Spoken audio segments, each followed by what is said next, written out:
The reality is that every major study that's been done, whether it's been done by the Anti-Defamation League, which is kind of vaguely pro-Trump these days, or it's been done by the FBI in the past, or it's been done by other,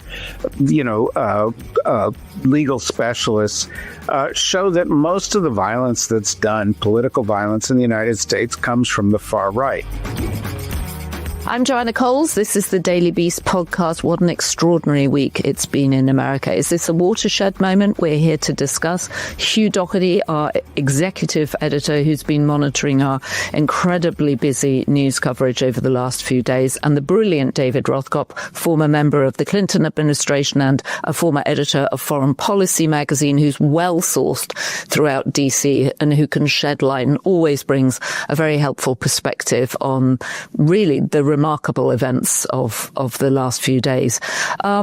Huey, what else are we going to be talking about? Something else is going on this week. Something else is going on this week, Joanna. Donald Trump is leaving the country and he is going to London, where he is going to have a state visit with King Charles. A man with more gold than the Oval Office, more properties than the Trumps, but much less power than the president. And I'm very curious to know if King Charles will raise the subject of Donald Trump paving over Jackie Kennedy's rose garden. He is known as the plant whisperer because he literally speaks to plants, and he cannot be pleased about any lawns being removed. And I just can't imagine what the two of them talk about when they meet each other. Well, we don't have to imagine. We will soon find out exactly what happens between them. You mean because Donald Trump will tell us? Because Donald Trump will tell us, yes. There are some certainties in life, death, taxes, and that Donald Trump will tell us. Well, that Donald Trump won't stop talking. He will not stop talking. All right, let's get into it. Normally, Hugh Dougherty, our executive editor at The Beast, and I would be joining David Rothkopf in his beautiful book-lined library. But David has had an auto emergency and he's actually at the shop. But we persuaded him to talk to us regardless. David, thank you. And I have to say, your auto shop looks a lot smarter than mine. Well... You're very kind, and you're very kind to distract me from sitting around waiting for my car to be ready. Well, we're excited to talk to you. There's so much going on. Hugh, I will volunteer, has been glued to Fox watching Kash Patel's tour. It's not an apology tour. What is it? I think cynics might say, Joanna, that it is a Save My Job tour. Kash Patel, of course, before he was FBI director, had a distinguished career as, among other things, a cigar entrepreneur, a children's book author, MAGA children's book author, a podcaster, not as distinguished as anybody that I am speaking to here, and also a T-shirt hawker. But didn't he used to sell MAGA merch? MAGA merch, and it was branded Cash, K-A $sign H. Right. Okay. So now he's head of the FBI. Yes. And that promotion has proved a bit tricky for him. He has been the subject of a whispering campaign inside the MAGA world that Pam Bondi, the Attorney General, has lost confidence in him, and that they are preparing for him to be replaced by Andrew Bailey, who is a newly appointed deputy. So he's been on the Fox and Friends sofa this morning, and he will be on with Sean Hannity later. And it really is an attempt to save his job, is how people are seeing it. And Andrew Bailey was brought in as to sort of job share with Dan Bongino, formerly a podcaster, currently number 2 at the FBI, because Dan Bongino, like Kash Patel, have long been supporters of Release the Epstein files. Right. And Kash Patel has been very damaged inside the MAGA world by the Epstein fallout. He said, he and Dan Bongino, when they were in private life, were inflaming this situation, and they were talking about release the secrets, tell the truth. They then got the opportunity to release the secrets and promptly told MAGA, oh, in fact, we're not releasing any secrets, and there aren't any interesting ones anyway, and we'd all like you to move on. But people have not. Is Dan Bongino also part of the whispering campaign? It looks like Dan Bongino and Kash Patel probably come as a joint deal, but it's Kash Patel who's definitely got his head above the parapet on this one. So he's been doing the rounds of the Fox News sofas. Yes, and he went on Fox and Friends, and it was, by Fox and Friends standards, this is normally a very friendly environment for those who are part of the Trump world. He was asked a fairly direct question by Brian Kilmeade, who asked him, why did you post on X that there had been an arrest of a possible suspect, and it turned out that this was completely wrong. This person was entirely innocent. And he said, I was just keeping people up to date. But that's not really what we expect from the head of the FBI. We don't expect a live blog. We expect accurate facts. And I think, didn't NBC report that when he was doing that, he was actually tucking in to a delicious meal at Rayo's, the almost impossible to get a table restaurant at. It's only got, I think, 8 tables. They're all already subscribed to people. And to get a seat at Rayo's comes with incredible cachet. John Kennedy Jr. used to have a table there. Yes, exactly. He posted this on Twitter at 6:21 Eastern time, and as soon as the doors opened on this incredibly exclusive restaurant, which is basically a private club in Manhattan, he was spotted going in. It's known for, among other things, its meatballs and its sauce, but it's certainly an eyebrow-raising aspect of this, that the head of the FBI was not anywhere near the manhunt. He was not at FBI headquarters. He was not at Quantico. He was in New York, dining in a very exclusive venue. So, David, you have plenty of sauces, not tomato sauces, I hasten to add, from Rayo's. Well, you may have Rayo's tomato sauce because they do actually bottle it. It's delicious. It's quite expensive, but it is rather good. But you have plenty of law enforcement sources, intelligence sources. You are a fixture on the Washington landscape, and I know you talk to lots of people. What are they saying about Kash Patel? Well, no one has really ever thought Kash Patel was up for this job. He has no experience in this area, really, to speak of.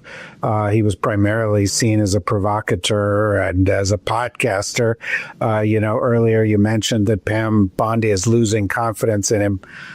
I'm not 100% sure that she or anybody ever actually had confidence in him. And I think people were waiting for, the first issue to come up where he would reveal himself to be incompetent. As it happens, that's this issue where a friend of his was murdered. And he both managed, this kind of feat of appearing too close to this in a way that actually may have some legal consequences, and also, too out of touch to actually know what was going on. And so, he within the FBI, of course, over the course of the past couple of weeks, as, people have seen, or months even, as people have seen the firings that have gone on because people were involved, for example, in the January 6th investigations, there is a huge amount of resentment among FBI agents towards Kash Patel. And that's only been compounded. He and Bongino got onto a call, which I think you've reported about at The Beast, to say, you've got to find the guy. There's a lot of pressure on us, and it was profanity laden. And that also alienated more people within the FBI to think that he's not competent, because he's not competent. That's a rather depressing conclusion. I mean, can I just, having covered many of these types of events, not perhaps as big as Charlie Kirk, but certainly having covered crimes in states across the country, I have some sympathy for law enforcement because this isn't always very straightforward who's done it. Yes, there was a picture. Kash Patel seemed absolutely furious that they hadn't shown him the picture as soon as they had it, and they'd obviously delayed giving it to him. But they did release the photo, which carries its own burden because often people come up with false leads, right? And they did get the guy. I mean, they may have got him because his family gave him up, but within 30 hours, the alleged killer had been taken into custody. I think the Kash Patel of this is that there is clearly, he has a major problem with his FBI agents, that they do not respect or trust him. And we don't really know the full truth of this 12 hours delay in giving him the photo, but he had just tweeted something that was wrong and badly wrong and potentially set back the investigation. So it's conceivable and understandable that FBI agents might not pass him material in case he tweets it. Right. He's also aggressively trying to claim that this was an amazing investigation at his direction. He used the words me, my, and I believe 15 or 16 separate times in the course of a 7 or 8 minute interview on Fox. And he's really trying to own the idea that the arrest was down to his actions. MAGA people who are not getting behind this say, well, it was just luck. He got, the father turned in the suspect. And that's not brilliant police work. Well, I suppose if he does get fired, we're all podcasters, so we might get offered the director of the FBI. Joanna, I can think of nobody better, but I think actually I can. David Rothkopf. David, I think, would you like to be head of the FBI? No, but I will work. When you become the head of the FBI, Joanna, I would be very happy to work for you. God help you if that happens. That's all I'm saying. That would, I mean, Kash Patel might be incompetent running it. I'm not saying I would do it any better. And what do we think of Andrew Bailey? Potential replacement. Currently sharing the job with Dan Bongino as the number 2. Well, the advantages he brings is that he is absolutely MAGA. There's no doubts about his loyalties. He was a Attorney General of a very conservative state, Missouri, where he was a very conservative Attorney General, and that the ability to manage things is clearly a problem for Kash Patel and Dan Bongino. As for how he is viewed in national security circles, David, I'll defer to you on that. Yeah, David, what do you know about Andrew Bailey? Well, no, I mean, he's seen as a conservative politician. I think he's probably more in tune as a former attorney general with Pam Bondi. And Pam Bondi has, over time really solidified her relationship with Trump by demonstrating, herself to be his lawyer, following through, defending him in all things. And I think, Kash Patel got into this because he was sort of a, bright light in the MAGA universe, not because he was particularly well suited to this. Whereas if Pam Bondi got to remake this in her image, a guy like Bailey makes more sense. Having said that, I don't think he's going to be extremely well trusted among most FBI agents. These purges have really done a lot of damage, and their lack of concern for the business of the FBI, sending FBI agents into Washington, D.C., for example, or putting them on to, deal with Trump administration priorities has taken them away from their core jobs. The FBI has been asked not to really track foreign, espionage in ways that it did in the past. Other things that have been extremely important to the FBI and are extremely important to the national security community have gotten shunted aside because their agenda is political. And I don't think putting Bailey in this position is going to diminish skepticism that much. Although, having said that, Kash Patel is a terrible choice. And, Bailey is somewhat more competent. So we're going to go from the bottom of the barrel to a little above the bottom of the barrel. Is there anything in Kash Patel about him claiming that the reason he tweeted out, and I totally get that he tweeted out the wrong thing, but his argument that we are trying to be transparent, we're trying to tell people what's going on? I think there are two answers. There's many answers to that. There's two answers to that. And one is, that sounds like a good idea. It sounds like a helpful idea. Transparency is a great thing. The other answer is that the FBI are the premier law enforcement organization, maybe in the world, because you trust them. You trust that what they say is true.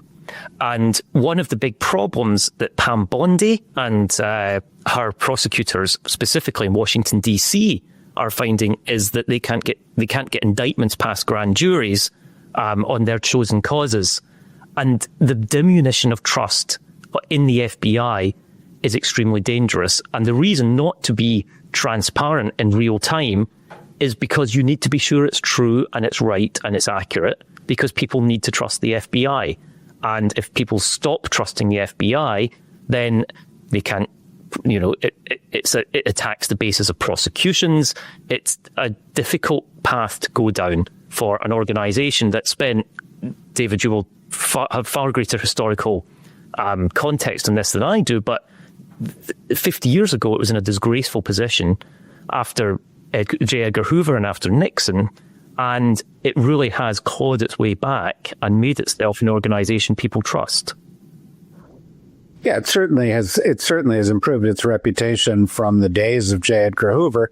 But having said that, reputations are easily destroyed. And when you have an FBI director who's going out and spreading things that aren't true, he says it's transparency, but it's not transparency if what you're saying is a lie, right? It's not, just giving words doesn't create transparency. You actually have to give perspectives on the truth. And they've tried to be ahead of this story for political reasons. And that continues to be an issue. I thought it was quite interesting that Governor Cox of Utah yesterday spent a lot of his time on morning shows saying we don't know what the motive is yet. Whereas Patel and these others have been trying to attribute a motive, trying to say that this is political, J.D. Vance took over Charlie Kirk's podcast today, had on Stephen Miller, and they were talking about the left being behind all of this violence and turning the power of the government against the left. And so, what you really see here is that there is a move from Trump and from Miller and from J.D. Vance and from a lot of these people not to solve the crime, not to be transparent, but actually to use the crime as a justification for their authoritarian power grab. And the real story this week is not mourning Charlie Kirk. It's how is this administration going to use the death of Charlie Kirk as an excuse to overreach, to target their enemies, to gain more and more executive powers. That it's a trigger. If it's not quite the Reichstag moment some people are calling it, it's the same exact game where you look for an excuse to grab power. And that's what's going on right now. Well, you mentioned Spencer Cox, Governor Cox of Utah, who I thought was masterful in the way that he took over from Kash Patel at the press conference when they announced that they got him. And of course, he used the phrase, "we got him," reminiscent of George Bush talking about Saddam Hussein. And he is a moderate Republican, and it's been extraordinary to see him emerge. I mean, he's been a governor that's been very much under the national radar, extremely critical of Trump in the past. He was a supporter of Marco Rubio. When Marco Rubio in 2016 didn't carry on with the race, he then switched his allegiance to Ted Cruz. He said he would never vote for Hillary Clinton, but he also wouldn't vote for Donald Trump. And suddenly he finds himself in the spotlight. And I thought he was very impressive at that press conference, letting Kash Patel do his thing and then literally leaning on the podium and saying, okay, social media is not real. Get the grass under your feet. Go out there. Democrats and Republicans have been calling me. They're telling me they're talking about this. We must get together and talk about this. And it felt very reassuring. Well, this is a really intriguing moment with Spencer Cox coming forward onto the national stage. It is quite possible for the governor of Utah to speak to the people of Utah and nobody else to notice. Right. And we haven't really seen much of him. He did a kind of media tour in 2023 with Jared Polis, who's the Democratic governor of Colorado, obviously the neighboring states, and their theme was disagree better. So he's coming forward and he's presenting a different version of being a modern Republican, and he has done it in a way that has clearly resonated with people about social media. And he, I think, is going to get people talking about presidential candidacies. Whether he's interested in that, we don't know, but it's certainly something that people are going to start talking about. Well, I think he's a sort of riveting figure. I mean, having not known anything about him, I've frantically been reading up on him. And the most exciting thing that I want to share with both of you, although you may have noticed this, is he's related to an Osmond. He's related to Merrill Osmond, one of the Osmond brothers. Not as good looking as Donny Osmond, but there's only one Donny Osmond. There's only one Donny Osmond, but his brother-in-law is actually Merrill Osmond's son, which I found really intriguing. But he's also a fascinating character. Got into Harvard Law School, didn't go to Harvard Law School, is Utah educated through and through, married to his college sweetheart. They have 4 kids. It's a very Utah story. Anti-abortion, but in fact banned laws that would have forbidden trans students from taking part in sports on the grounds that there were only 4 trans students in the state. And he said, most of them are actually struggling to stay alive. There's a 56% suicide rate among this group. And so he sounds like, and he's actually passed various legislations to help LGBTQ groups. So he's a very nuanced Republican governor, I think, of the kind we haven't seen for a long time. Well, let's be... David, I know David doesn't agree with me here. You think I've been seduced by Governor Cox, and I do, and I may have been a bit. I think it's the Osmond connection, which mesmerized you. But I mean, is he more nuanced than Donald Trump? Yes. Is he a conservative Republican who by, sort of any normal Republican standards prior to 10 years ago would have been considered pretty far right? Yes. Part of the sort of sensitivity on the issues of gay people in Utah has to do with the fact that historically gay people were treated pretty badly by the Mormon Church. Mm-hmm. And there were some real problems that took place at Brigham Young University and these other places across Utah. And they responded to it, and they responded in a constructive way. I believe, he is a genuinely, unlike Trump, who talks about religion as if he were reading it off of a cue card. While holding the Bible upside down. Right. Well, right. June 1st, 2020, when he did that, when he walked across to the church at his daughter's suggestion, it wasn't even his own idea. I think he genuinely believes these things. And who knows? I think it's quite possible that Trump and Miller and Vance and all these other people go far too far, even for the Republican Party, and you get on your way to 2028 to people starting to say, well, can we do something a little better than that? Marco Rubio, who I think is trying to position himself to be that, has undermined his credibility a great deal by, turning into a poodle for Trump. And so somebody like this guy might emerge. Now, having said that, you're saying, oh, I see him and he's great and he's a great alternative to Trump. If other people in the media agree with you, Trump will put the kibosh on him. They'll bury this guy because they won't want the competition for Trump. And I would note that, a lot of this story in the past week has been in Utah. But in this next week, the funeral is taking place in Arizona. And I think the story is going to shift, and it will allow them to change the cast of characters a little bit to suit the president, who is actually going to the funeral on Sunday at the Arizona Cardinals NFL football stadium. I think what you're going to end up with is the world's first funeral / MAGA rally. Right. And it's going to be pretty hideous. The Sunday event has been described as a memorial service. Right. But I don't think we actually right now have precise details of how that is then followed by a private service of, at his church. He was a mainline Protestant, although he had recently been attending Catholic church with his wife, who is a Catholic. So we I think are slightly unclear on that, but we definitely are getting a Trump rally. Well, I saw Kerry Lake getting very excited that something is going to be happening. She's fantastic.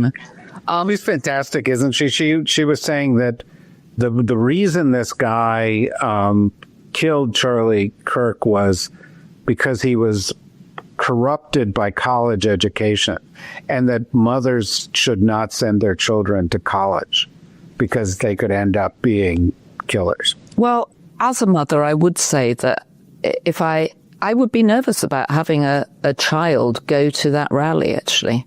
I think that it's scary to be in big crowds of people right now, especially people who are angry. I think... No doubt. I think the point you make about crowds and angry is we are seeing the reaction to Charlie Kirk's death is playing out. We will see this clearly huge event with Trump at it, but we're also seeing it play out on social media. The thing that the governor, Spencer Cox, was so vehemently speaking out against, but on social media, there's a whole lot of anger, and it's directed from Charlie Kirk supporters, from MAGA, towards people who are criticising Charlie Kirk and saying that they don't want to share in that grief. And I think as a moment of danger, there's certainly going to be a huge security presence at this funeral, but it may well be that the danger here is much, much wider than that. And the danger is on social media. Danger is on social media, and the danger is that social media is being used to target people who do not agree with the grief over Charlie Kirk. And that would appear to be what used to be called cancel culture and used to be the thing opposed by the right. And the president of the Oxford Union, who's just about to take up his position, has got into trouble for saying Charlie Kirk LOL and claiming that in the speed of the moment and the height of the moment, he sort of jumped in, and various people have reported him, and now there are calls for him to resign or whatever, and he's saying it's just free speach. When Charlie is just debated in Oxford. Let's try to put this into some perspective, okay? The reality is that every major study that's been done, whether it's been done by the Anti-Defamation League, which is kind of vaguely pro-Trump these days, or it's been done by the FBI in the past, or it's been done by other, legal specialists, show that most of the violence that's done, political violence in the United States, comes from the far right. And this, they are trying to use this. In fact, J.D. Vance and Stephen Miller once again tried to perpetuate this notion that the left do the same. The left don't do the same. Most of the people who have gotten fired or called out have not been people making fun of the death of Charlie Kirk. They've been people saying, quoting Charlie Kirk. There's a woman, Karen Adia, who was the writer for the Washington Post, who got fired over the weekend, not for saying anything about Charlie Kirk per se, but simply quoting Charlie Kirk saying that black women were not smart enough to be taken seriously in jobs. Okay, and because she quoted him, she was fired. When Matthew Dowd was on MSNBC and said this was a divisive figure, he got fired for saying that. And so these are not people going, oh, haha, this guy is dead, although there's some idiots on the internet saying that, just as there are idiots on the internet saying everything. And it's not like the left is behind this sort of wave of violence. And so the question you have to ask is, what are they doing? Why are they spreading this particular narrative? And the answer is to serve themselves politically, to shift the blame off of them, but also to justify the president taking special steps and give, Stephen Miller, apparently, I was listening this morning to something, and Stephen Miller apparently has got a plan that he's working on, a sort of post-Charlie Kirk murder plan to enable them to gather more power, more rights, more prerogatives to go and target their enemies. And so, hear the words, but ask yourself, what are their motives? What are they really trying to achieve? I think the other thing worth adding to that is the factual background to violence, that we should just point out that before Charlie Kirk and his tragic death, the most recent tragic deaths were of Melissa and Mark Hartman, who were murdered because she was a Democratic lawmaker. And their dog. An absolutely chilling example of violence. And it's been very clear that the suspect was fueled by far right-wing views, extremist views that came from the right. And one of the things that is not being encouraged here by J.D. Vance, by Stephen Miller, is any honest appreciation of exactly what has been going on in this country. Well, and I think we said last week on Friday, David, this is also about mentally ill young men with access to firearms. You think of Thomas Matthew Crooks, who tried to assassinate Donald Trump last July and who had a list of people that were his targets, and one of them was Joe Biden. And it was just that Trump happened to visit Butler, Pennsylvania, which was near to where Thomas Matthew Crooks lived, that he was the victim there. America's gun violence problem doesn't have to do with political violence. Right. It has to do with primarily young men who have access to guns and who don't have access to mental health care and who have too much access to video games and are too alienated from their society. If it's not young men, it's older men. But men with guns, with mental problems, or with grievances are our issue. And again, it suits people to say, oh, we have a political violence problem in America, and it's on both sides. When in fact, that is not what motivated the shooting attempt at Trump. That's not what motivated, it wasn't, what motivated this last one, as far as we can tell. And a lot of the cases that we have seen have been more, sort of deranged people. But a lot of them have also been right wing. The guy who took automatic weapon and shot up the CDC was motivated over, anti-vax stuff. There have been some anti-Semitic attacks. And although the right tries to say, well, that's, the left is the anti-Semites. No, there's a core racist component to the far right that is well known. Trump is the one who praised Nazis marching in Charlottesville. And so, it's hard to sort this out because there's so many people peddling so many narratives. And I think people who are listening to this really need to slow down, try to find the facts, not listen to Kash Patel, and try to understand the motives of the people who are speaking. Well, Trump Trump is setting off for London this week, right? For a state visit where there will be a big white tie dinner for him and King Charles and Melania, our First Lady, who seems to have emerged from a hiding recently. We saw her at the 9/11 memorial. Will be meeting Kate Middleton. It's going to be amazing as a spectacle. Donald Trump, of course, met the late Queen Elizabeth, and everybody remembers that he actually managed to walk in front of her, which is something you do not do when the Queen is inspecting her own troops. You don't walk in front. He and King Charles are not soulmates. There's there's demographic overlap. They're both boomers. After that, I don't think they've got a huge amount in common, but he is going to be absolutely in love with the spectacle. He loves the spectacle. And if anybody's got more gold than he does, it is, of course, the British royal family, who've got a selection of gilded palaces to welcome him at. And the gold coach for him to ride. Gold coach, newly refurbished. Yes. And we will see Melania going out with Kate and out with scouts. Not with Prince Andrew. And we will not see Prince Andrew in any shape or form. So he and Donald Trump, who of course were photographed together in Mar-a-Lago in the year 2000 with Jeffrey Epstein, don't get to reminisce about their friend. And I wonder if King Charles will raise the spectre of the concreting over of Jackie Kennedy's rose garden. Well, because we know he has a huge garden at Highgrove, yes. his home, his personal home.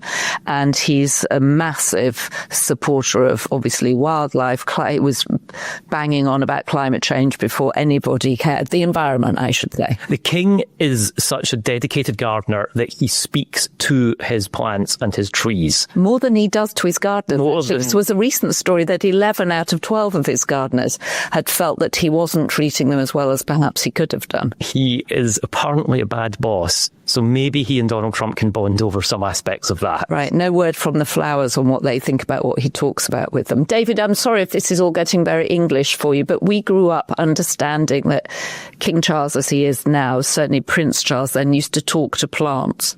There was a documentary. Yes, look, my mother thought that she was English, and so when I was little. She grew up in Manhattan, but she aspired to being English. And so the first, when I was first trip overseas, we were brought to Hampton Court and Windsor and so forth, and trained to believe that was the height of civilization. I've since learned better, but I don't want to get into that here to feel fear of offending. Scottish civilization, which is the height of civilization. Will outnumber you if you do that. Madonna, your mother and Madonna. I remember meeting Madonna. I actually went to Madonna's house on the Upper East Side to interview her for something, and she actually greeted me in an English accent. And then she asked me in an English accent if I would like some tea. It was very surreal. Is Donald Trump going to do this? Is Maybe. that what's going to happen? Do you think he'll walk in front of Prince Charles? Oh, I think... Or King Charles. Almost certainly. He is going to find some way to insert himself into this that is possibly bad manners. And obviously people are too polite to mention. The Queen did not say, Donald, out of my way. She just let him get on with it. But don't you remember the last time President Biden went for a visit with King Charles, who was actually then Prince Charles? I'm sorry to get so confused. The Queen was still around at that point. He was mocked for what felt like leaning on Prince Charles, because it wasn't clear he was going to actually make it up some steps. And so was he leaning on him? Either way, you're not supposed to touch the royal other than let them give your hand a squeeze. And we are in debt to Joanna Coles, OBE, for that advice. Well, I was actually going to say, given the bruises that Donald Trump has had on his hands, which Carolyn Levitt, his press secretary, says are because he's been shaking so many hands, he should actually get advice on how the royals do it. Because, David, just in case, you put your hand out, if you're a humble supplicant or in the crowd, and they take it and they give it a gentle squeeze, but you don't shake it vigorously, leaving the president or the monarch with large, unsightly bruises, which then need to be covered up with makeup. Is there a royal cure for cankles? I do think King Charles has cankles. It'll be very interesting to measure their cankles, and see if there's any difference. Wow. Will it be interesting?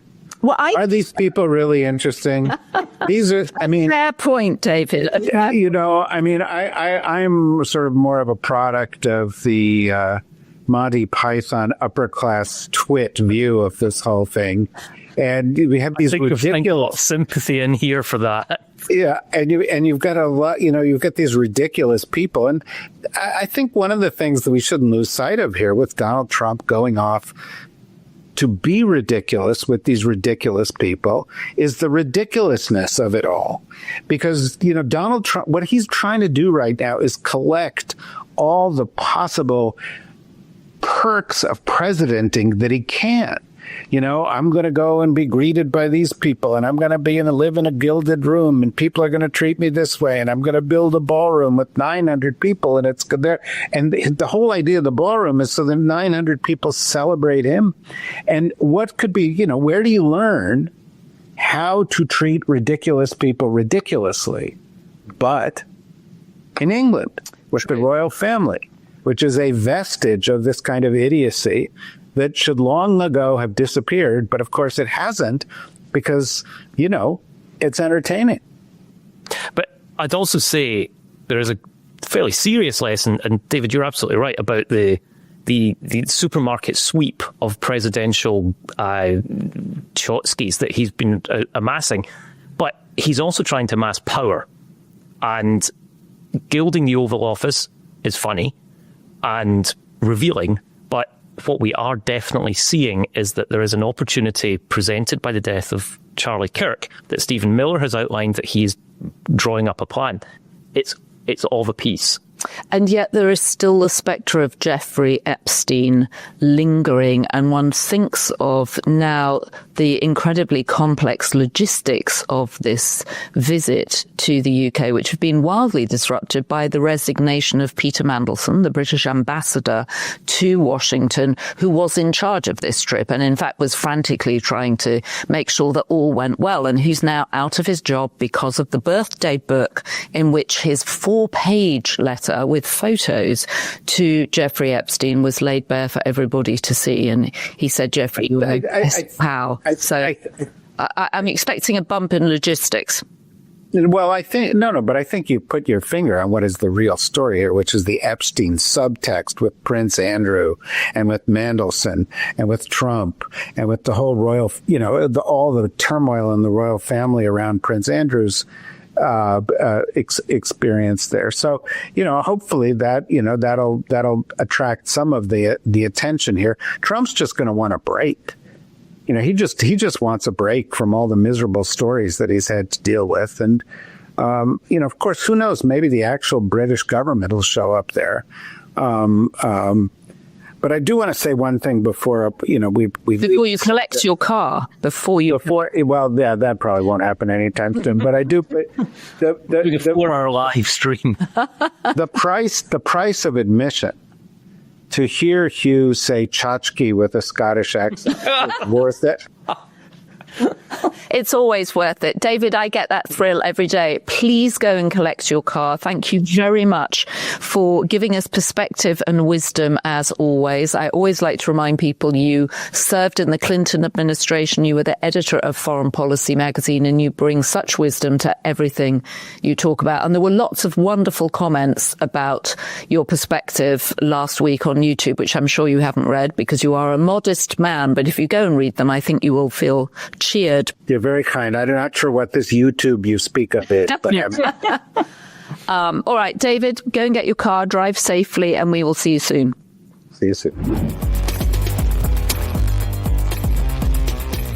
So I'm mindful of the fact that King Charles still has cancer and that it's treatable, but it's not curable. And of course, he'll be meeting Donald Trump, who's 79, with his cankles and his chronic venous interruption, which means his own blood pressure is more challenged now as he reaches 80.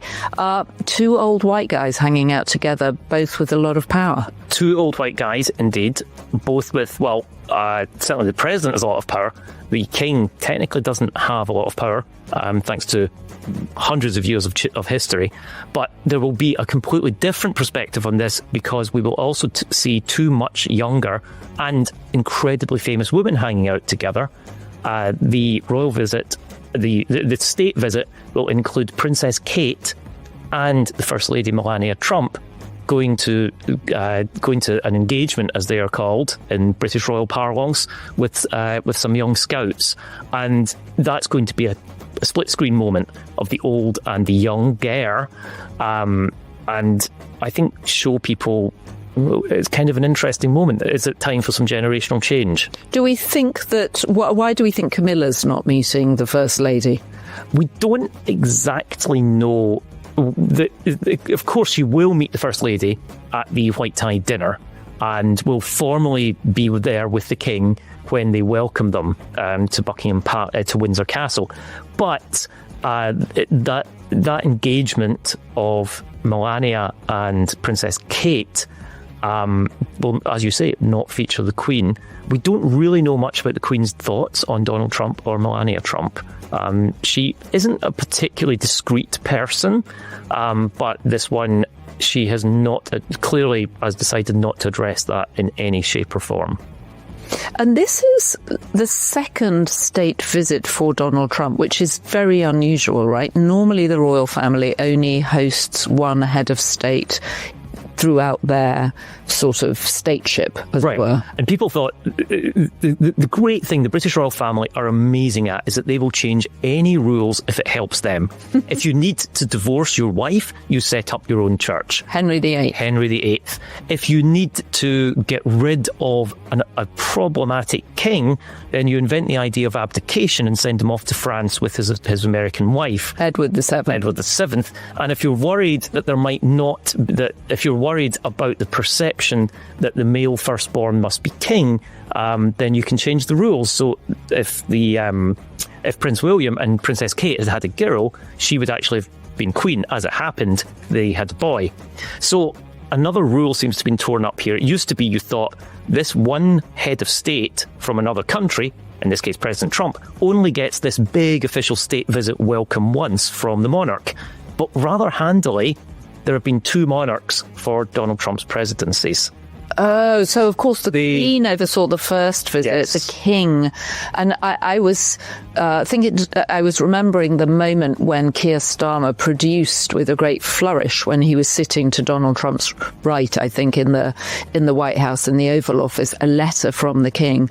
And Donald Trump read it out loud because he was clearly so proud to receive a letter from the King. Totally starstruck by the royals. He says it's all because of his mother that she loved the royals. She, of course, was Scottish.